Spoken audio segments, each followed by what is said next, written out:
Selamat pagi Bapak Ibu dan Saudara yang dikasihi Tuhan Yesus. Shalom. Bertemu kembali dengan Embun Surgawi pada pagi hari ini. Kita akan merenungkan firman Tuhan, namun sebelumnya kita akan berdoa. Bapa kami yang ada di surga, kami bersyukur pada pagi hari ini kami boleh kembali belajar firman-Mu.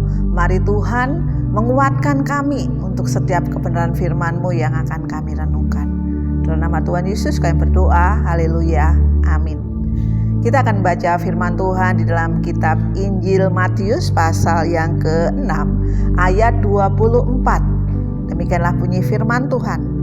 Tak seorang pun dapat mengabdi kepada dua tuan, karena jika demikian ia akan membenci yang seorang dan mengasihi yang lain, atau ia akan setia kepada yang seorang dan tidak mengindahkan yang lain. Kamu tidak dapat mengabdi kepada Allah dan kepada Mamon. Ya. Perkataan Tuhan Yesus di dalam Matius pasal 6 ini merupakan bagian dari khotbah Tuhan Yesus di bukit ya. Nah, salah satu pesan penting yang disampaikan Tuhan Yesus dalam rangkaian pengajarannya di bukit ini ada di dalam Matius pasal 6 ayat 20 dikatakan, Aku berkata kepadamu, jika hidup keagamaanmu tidak lebih daripada hidup keagamaan ahli-ahli Taurat dan orang-orang Farisi, sesungguhnya kamu tidak akan masuk ke dalam surga. Nah, kenapa Tuhan Yesus mengatakan dua hal ini secara berurutan ya di dalam khotbah Yesus di bukit? Bapak, Ibu, dan Saudara yang dikasihi Tuhan, Mamon itu merujuk pada kekayaan, harta benda yang seringkali menjadi sumber kejahatan atau korupsi ya. Makanya pada waktu itu Tuhan Yesus memberikan contoh atau mencontohkan gaya hidup keagamaan orang-orang Yahudi ataupun orang-orang Farisi ataupun ahli Taurat tadi. Ya.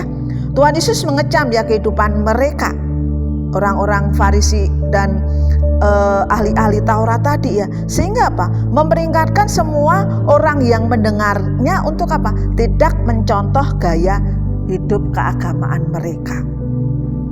Lalu pertanyaannya, ada apa dengan kehidupan keagamaan ahli-ahli Taurat dan orang-orang Farisi? Ya. Mengapa Tuhan Yesus mengecam gaya hidup mereka ya? Di dalam Injil Lukas pasal yang ke-16 ayat 14 dikatakan bahwa semuanya itu didengar oleh orang-orang Farisi hamba-hamba uang itu. Ya, ternyata dikatakan bahwa orang-orang Farisi, ahli-ahli Taurat adalah mereka itu melakukan firman Allah, tetapi mereka juga menjadi hamba uang. Sehingga Tuhan Yesus mengecam gaya hidup mereka, ahli-ahli Farisi, ahli-ahli Taurat ataupun orang-orang Farisi itu ya. Mereka memiliki gaya hidup sebagai hamba uang yang sangat ironis karena para ahli Taurat dan orang-orang Farisi itu berusaha mendalami dan berusaha menerapkan firman Tuhan, tapi ternyata gaya hidup mereka bukan seperti gaya hidup hamba Tuhan ya, yang menjadikan Tuhan satu-satunya Tuhan di dalam hidup mereka. Tetapi mereka hamba Tuhan, tetapi juga hambanya uang. Pada pagi hari ini ya, Tuhan Yesus mengingatkan kita melalui firman-Nya bahwa kita harus memilih untuk menjadi hamba Allah, bukan hambanya Mamon. Prioritas kita adalah menjadi gaya hidup melayani hambanya Tuhan, bukan hambanya kekayaan. Ya, ketika ahli-ahli Taurat dan orang-orang Farisi melakukan kedua-duanya menjadi hamba Allah, hambanya Mamon, mereka gagal. Ya, mereka gagal.